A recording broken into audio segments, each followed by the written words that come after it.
Well, welcome everyone. My name is Jetta. I am with the Minnesota Senior Linkage Line. We are talking about fraud and scams that target older adults today. As an agenda, just in marching where we're going today, we're going to be talking about Medicare fraud, kind of giving a broad level of overview. We're going to discuss some fraud, some abuse, and we're going to identify ways that you can help detect it and prevent it. We're going to talk a little bit about scams, again, identifying it and tips to how to keep yourself safe. And then at the end, we're going to talk about the helpful resources that the Senior Linkage Line can provide.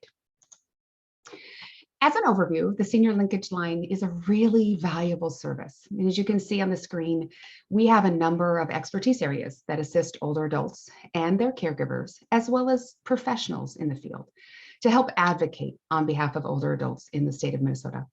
We do things related to Medicare, prescription drug assistance. We help folks fill out application forms. We support caregivers, as well as we work with volunteers. People volunteer in their neighborhoods, in person, at the office, or virtually. So we have many ways that we can serve the community. The Senior Linkage Line is a free statewide service of the Minnesota Board on Aging in partnership with the area agencies on aging across our great state. And since 1993, the Senior Linkage Line has provided comprehensive information and assistance. We have over 60,000 points of data in our systems to assist individuals all the way from International Falls, all the way down to Rochester, and everywhere in between. Our hope is that folks age well, they live with dignity and grace. Now you can find us online at mn.gov/senior-linkage-line, or you can Google search it. We also have another great resource called minnesotahelp.info, I-N-F-O. It's a website for anyone in Minnesota. In fact, if you live outside of Minnesota, but you have a loved one inside our state, it's a great resource too. It's the database that our staff and volunteer use to locate organizations and resources. Now, Minnesota Help provides comprehensive information related to a lot of things related to human services. It could be seniors and their caregivers, but it's also things like disabilities or parents and families or disabilities or veteran services. Again, over 60,000 points of service across Minnesota. So let's jump into fraud. The Senior Medicare Patrol engages volunteers to be fighters of fraud nationwide to help educate our consumers about what to look for so that you don't become a victim of fraud. Now, according to the Senior Medicare Patrol, Medicare loses an estimated $60 billion every single year. That's B for billion. Fraud impacts everyone across all of the systems. Fraud takes monies away that could be used for other great programs to help consumers with their healthcare related costs. Now, the continuum of improper payments in the system goes everywhere from just an error to waste, to abuse, and then to fraud. And we're going to break these down for you. When we talk about errors, primarily the difference between that and fraud is intent. It's the knowledge. Sometimes we make mistakes. A human being makes a billing error. We make a mistake, and that mistake can be cleared up. It can be fixed. And the most common type of error when we talk about Medicare is a billing code mistake. And it's usually because we don't have the right sufficient level of documentation. Then we move on to waste. Waste includes practices that directly or indirectly result in unnecessary costs to the Medicare program, such as maybe overusing a service, not generally considered to be cause for criminal negligent actions, but rather misusing resources. So let's talk about some examples. Maybe conducting too many office visits, scheduling too many visits to a provider, maybe writing too many prescriptions, prescribing excessive amount of drugs, pills, prescriptions that really aren't necessary for treating whatever specific condition you have. The key word is excessive when we're defining waste. And again, it's not intentional, but it just costs the system a lot of money. Then we move on to abuse. Abuse is not intentional, but it is unknowingly taking actions that cost the system precious dollars. Now, again, examples of abuse. Unknowingly billing for unnecessary medical services, unknowingly billing for brand name drugs when a generic drug probably could be, do the trick. Unknowingly having excessive charges for services or supplies. And one thing that falls down this line is upcoding. Not a lot of people know what that means. So let me explain. Upcoding or unbundling codes is an example of, unfortunately, let's say you break your left leg. The insurance company should code that as broken left femur. You broke your leg. But if they unbundle the codes, they're going to bill for setting the left femur, X-raying the left femur, physical manipulation of the left femur. As you can see here, this is going to result in far more procedures, far more costs than if the provider just billed for one. The bill is going to be higher. So they're going to list out everything separately, and the costs are going to skyrocket. You can check your Medicare statements, but it really can be tricky to kind of understand. One piece is you might want to call the hospital billing department to kind of learn more, but you might have to dig really deep into the weeds to figure this one out. But those are just some examples of abuse. And that brings us to fraud. Fraud requires intent, right? They're intending to obtain payments or things that they know they haven't billed for, that actions that they know are wrong. So let's talk about examples of fraud. Knowingly billing for services that were never provided, or billing for services or supplies, for instance, like durable medical equipment. Maybe you canceled an appointment and they billed you for it anyway, right? Sometimes they're billing for prescription drugs that you never received. Maybe someone is fudging a form, they're altering a form, they're altering a medical record, or they're giving receipts for higher payments.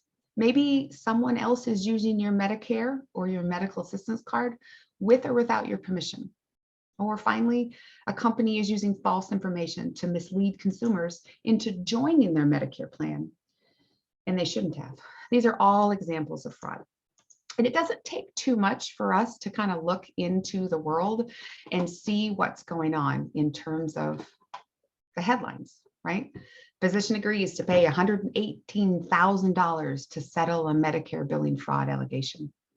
Owner of a home health care agency sentenced to 30 months in prison for their role in Medicare fraud scheme.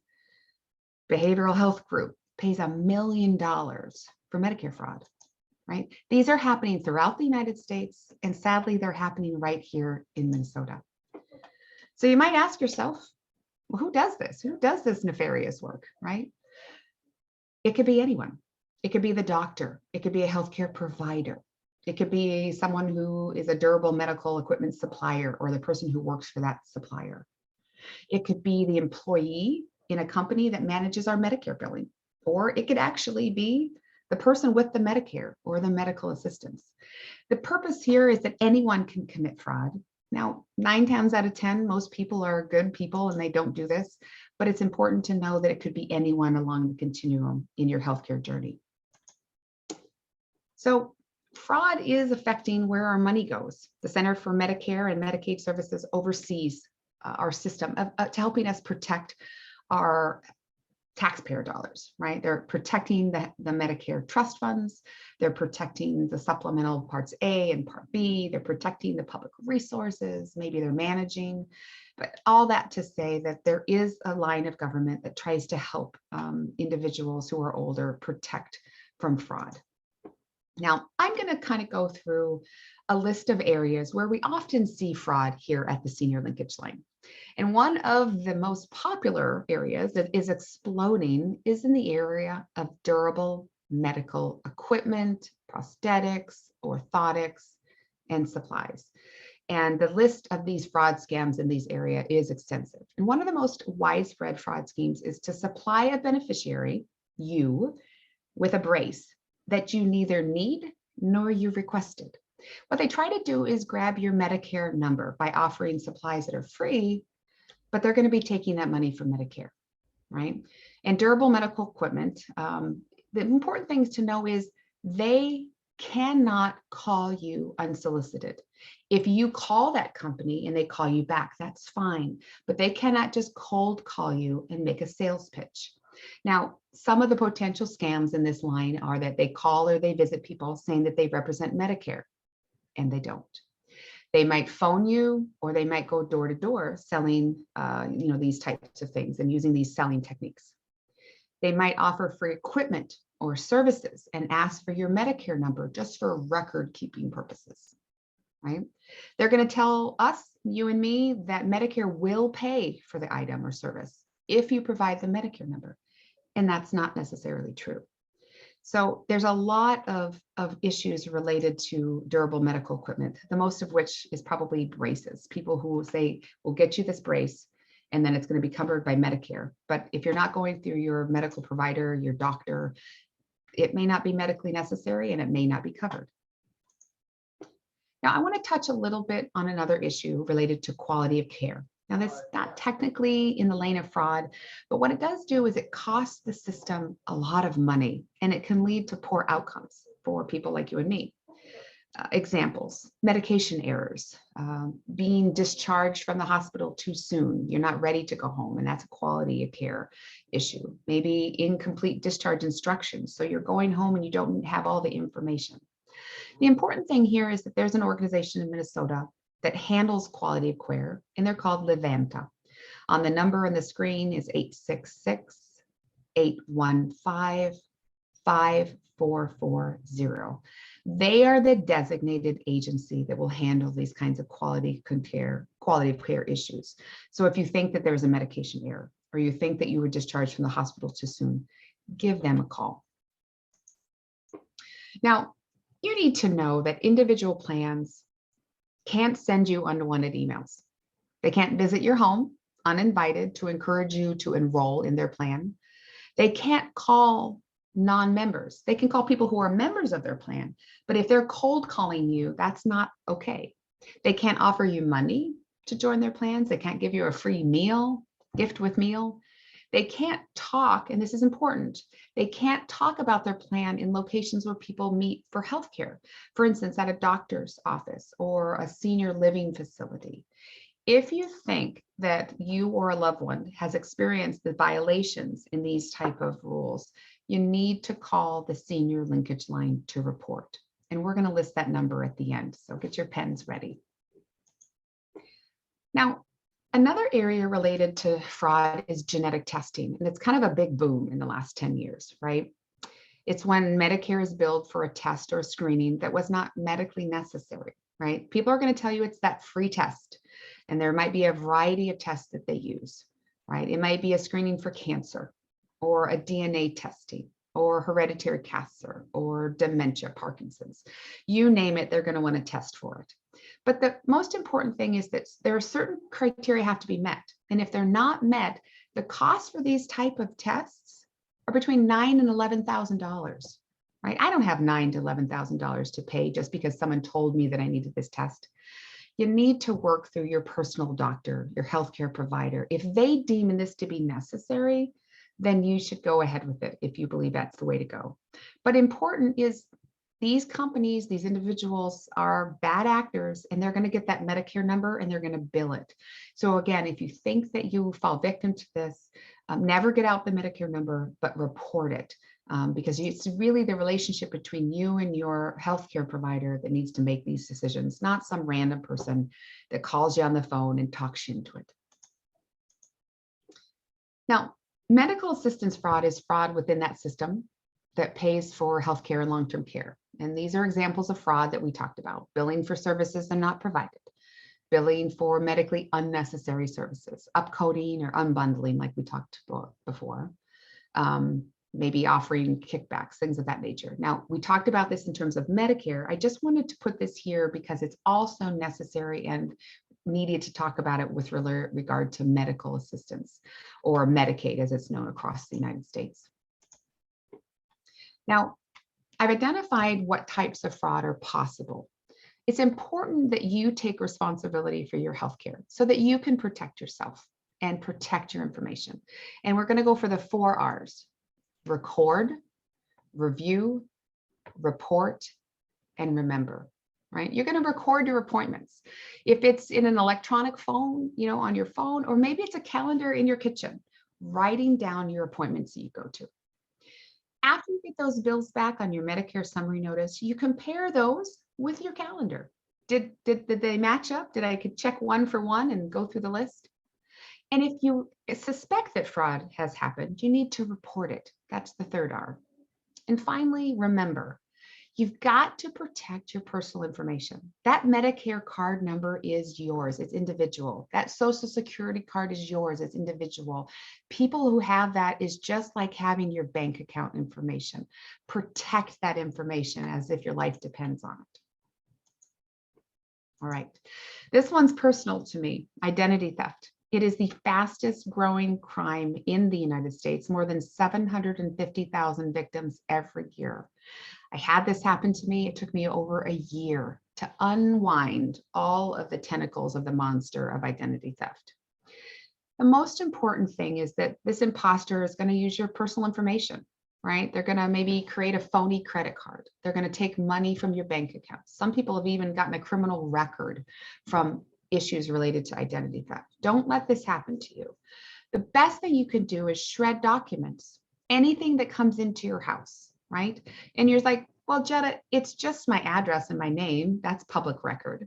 But what they do is they take your name with your address, with your phone number, then they grab your bank number or your Medicare number or other types of identifying pieces, and they put together the puzzle. So it's not just an envelope with your address on it. It's a connection of a game that they play because they're bad actors and they want to take your money. So invest in a shredder, whether you do it like this and you pick it out or you put it through a shredder that crisscrosses it.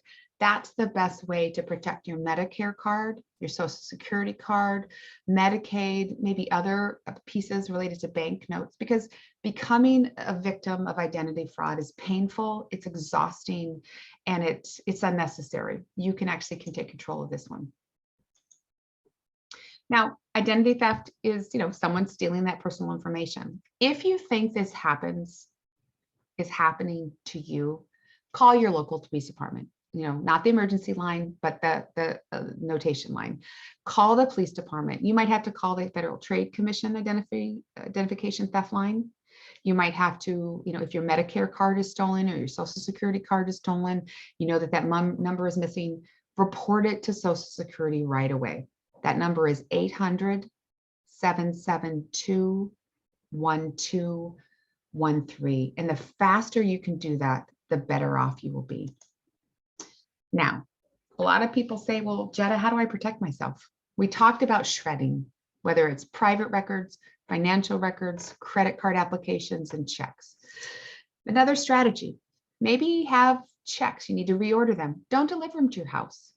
Deliver them to the bank and pick them up, right? That's safe. Remember to empty your mailbox, right? If you can't get to it later, do it as quickly as possible. Don't let mail sit in your box overnight, over the weekend. Take great care to safeguard your important numbers, Social Security and Medicare. Some people choose not to mail outgoing bills from their homes, anything that would have a check in it, because that has a lot of data on it. Mail it directly from the post office. And don't provide personal or financial information over the phone unless you've initiated that contact with that company, right? If you can't remember if this certain company has called you, write down their number and give them a call back. You might be surprised to find out that it's a funny front and they're not really in it for your best interest. And at the end of the month, monitor your credit card and your bank statements so that you can stay ahead of anything that might happen.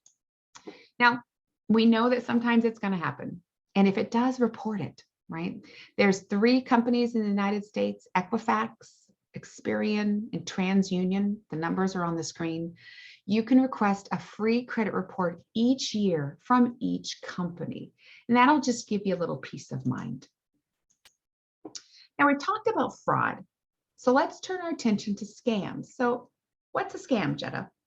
Well, it's a fraudulent scheme.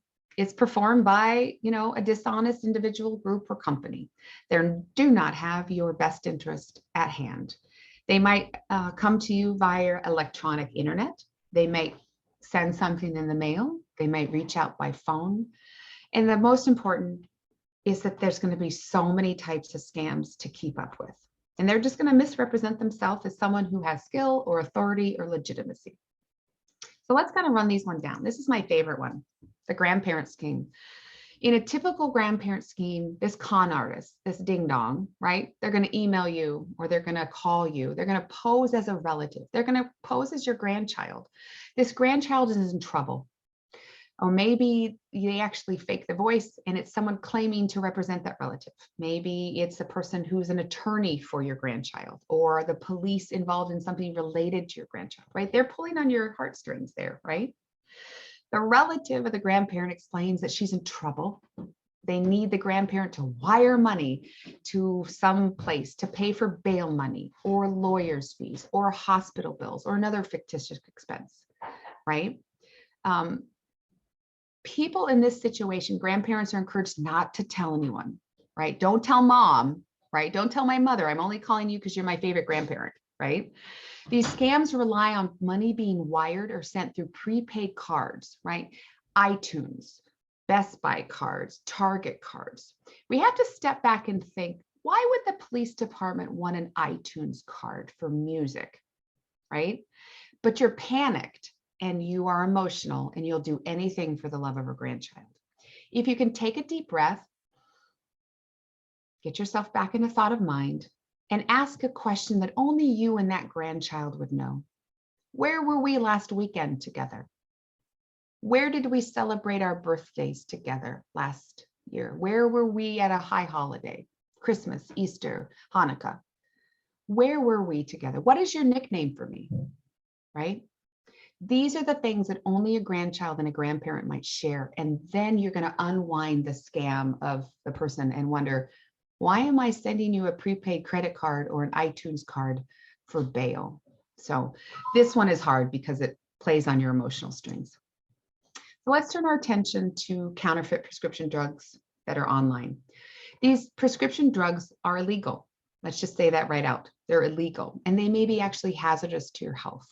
They're going to be fake medications, not produced to the pharmacological specifications of the drugs they claim to be.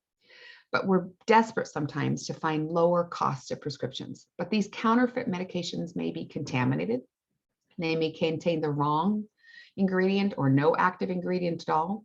The drugs could also have the right active ingredients, but at the wrong doses. So it's important to understand that people need to get our drugs from very trusted online places. If we want to go through our medical providers to try to suggest individuals where we might be able to go online to find them, it's just important that not only can these drugs be really harmful for your body, they could be hard on your wallet as well. So be smart and be safe if you're going to look at prescription drugs that you're finding online. Now, when we turn ourselves to funeral expenses, again, this is coming back to heartstrings, right? There are two types of funeral scams out there. One involves an outside person or a scammer, maybe shows up at a funeral to take advantage of a grieving family, which is twisted. For example, they claim that the person who died owed them money. And at other times, that scammer reads the obituary notice in the paper, and then they target a robbery at the family's home during that scheduled time of the funeral. In this case, it's often a good idea to maybe have a neighbor or a family friend left behind at the house during the funeral proceedings. Sadly, this is what things have come to these days. Now, the second type of funeral scam involves the actual funeral home or the staff at the funeral home. Warning, right? If the funeral home doesn't show you an itemized price list before you discuss arrangements for your loved one, which is required by the funeral rules, this might be part of a scam. And in this example, a funeral director tries to make you feel guilty for not purchasing maybe the most expensive product or services. For example, ask yourself, why would a funeral home insist on purchasing a casket for a cremation service, right? If the answer in your mind is, no, that doesn't make sense, then it's probably a scam. We're going to turn our attention to fraudulent anti-aging products, right? These are real, right? Fake Botox sold over the internet, these bogus homeopathic remedies. Important to know that my mom always said, if it sounds too good to be true, it probably is, right? So you're going to watch out for people and companies talking about secret formulas and breakthrough inventions. So how do you protect yourself? Well, don't be afraid to ask questions about these products. Find out exactly what it should and should not do for you.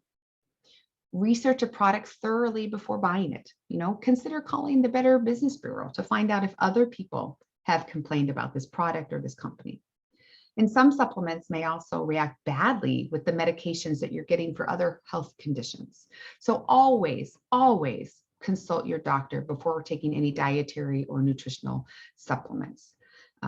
Beware of products that claim to cure these widespread illnesses or particularly serious ones that don't appear to be related, right? And know that in a lot of these anti-aging products, you're going to have testimonials, right? By celebrities, by famous people that you see on TV or actors or musicians.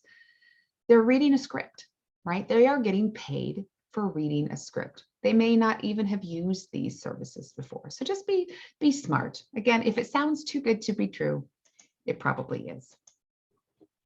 Now, there are many variations of the fake check scam. It could start with someone trying to convince you to believe that they are offering to buy something you advertised, right? Maybe they're going to pay you to do work at home. A lot of people want to work at home these days. Maybe they're going to give you a large advance money on a sweepstakes you supposedly won, right? Maybe they're going to play the first installment on $1 million winnings, and then you're going to receive for agreeing to have this money from some foreign country transferred to your bank account, right? There is no legitimacy in these scams. If you get a check in the mail and they want you to deposit, just shred it. It is an opportunity for them to take your money, swindle your money. And what you do is you deposit that check, and now they get the information on the back end that has your contact information because you write your check number on the back, your bank account number. Be just very careful of getting money for free. It's just never in the cards, right? No one really wins with that. This is a really hard one for older adults, tech support scams. I mean, the older I get, the more there's so much technology, I just can't keep up. But what happens is folks are making unsolicited phone calls, or they're doing pop-up on your internet or your phone, or they're doing text messages. What it looks like is a warning, and it's supposed to scare you. It's supposed to frighten you into thinking that your computer or your cell phone or your device has been hacked or has a virus. It's going to be pretending to be from some well-known computer software company, and they're going to offer to remote fix into your computer for a fee, right? The best piece of advice is if you have not reached out to this company, don't do anything. Just X out of it, make it go away. If you've got someone that you depend on in your life, maybe it's an adult child, a neighbor, a grandchild, have them come in. And part of the problem that they have is they often ask you to pay by wiring money, putting money on a gift card, a prepaid cash or cash reload card, or transferring money app, because they know that once you put that money there, you can't easily reverse it. And there are many companies, big box companies, that you can go in and you can have them provide insistence on tech check. You initiate that yourself and then ask the questions, and then you'll have some legitimate folks that in a company that you trust, as opposed to some ding-dongs that are trying to scam your money. For many of us, we want to work at home, particularly during this tenuous time. These work-at-home schemes are often the get-rich-quick scams in which the victim, me and you, were lured into an offer to be employed at home, very often doing some type of simple task, minimum amount of time with a large amount of income that far exceeds the market rate. They're going to pay you $10,000 for 2 weeks worth of admin work. Doesn't make sense, right? The true purpose of this offer is for that person to take your money, right? Either by charging a fee to join the scheme or requiring you as the victim to invest in products whose resale value really isn't that high, which is very much misrepresented. So it behoove you to never invest money before checking out that offer. Never make investments with people over the phone. And if you're really concerned, you might check with the Minnesota Department of Commerce to see if they're actually listed and licensed in the state of Minnesota to do business, right? always, always, always consult with that trusted financial planner or banker whenever you're going to be doing work involving your finances. This is one of my favorite ones. The lottery, you have won, right? You have won that easy winning, $1 million, $1 billion. You're going to receive notification that you have won a lot of money. It's a fantastic prize in a far off country, or it's a competition or a lottery or a sweepstakes that you cannot remember entering, right? The contact may come by phone. It may become by mail, email, text, social media. And the prize that you won could be anything from this tropical holiday vacation to maybe an electronic equipment, right? And you might win a laptop or a smartphone or device, or even money from an international lottery, right? In order to claim your prize, you're going to be asked to pay a fee, right? You've won the lottery, but you have to pay. So put that one together. This is a scam. These scammers are going to say that these fees are for insurance costs or government taxes or bank fees or courier charges, right? These scammers are going to make money by continually drawing down these fees from you and stalling off the distribution of the payment of your winnings, right? Now, the email or the letter or the text message, however they get the message to you, you're going to receive, and they're going to ask you to respond quickly. Do it today. You're going to miss out, right? They're going to try to create urgency in you. And it may urge you to keep your winnings private and confidential, right? So that we can maintain security or stop other people from getting your money, right? This is the scammer's way of trying to prevent you from seeking information from people you love. Checking it with a spouse or a partner or a friend, talking with an adult child, some professional in your life to say, does this really smell right? Because, you know, if it doesn't smell right, it's probably a scam and you didn't win all that money. Another really good one is the bogus charity scam. You know, we as Minnesotans are such charitable givers. We are so good nationwide in terms of the amount of money that we give. But fake charities try to take advantage of our generosity and our compassion for others in need. And these scammers are going to steal our money by posing as a genuine charity, which is twisted, right? Not only do these scams cost you money, but they also divert money away from much needed donations to legitimate charities and causes that you care about. These fake charity appeals occur all year round, but they often take the form of a response to a disaster or an emergency, such as a flood, a cyclone, an earthquake, a bushfire, the pandemic, right? Scammers are going to pose as either agents of a legitimate well-known charity, or they're going to create their own charity name. And this includes charities that conduct medical research or support from disease sufferers, maybe their families. They may also pose as individuals needing donations for health or other reasons. Now, scammers may also play on your emotions, right? By helping children who are ill.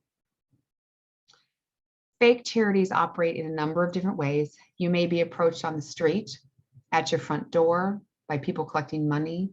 Scammers may also set up fake websites, which look similar to those operated by real charities. I had someone come into my front door yesterday with one of these, and I just said, thank you so much, and I shut the door.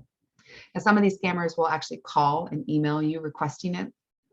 They might give you elaborate gifts or whatnot, or they may charge these exorbitant prices, you know, light bulbs for $85, right? If it seems too good to be true, just double check things before you would do it. I like to look online. I like to ask people that I'm familiar with, and I like to call the charity myself, and then they send information because I requested it. And that's how you can kind of get away from things that you don't want coming in the mail.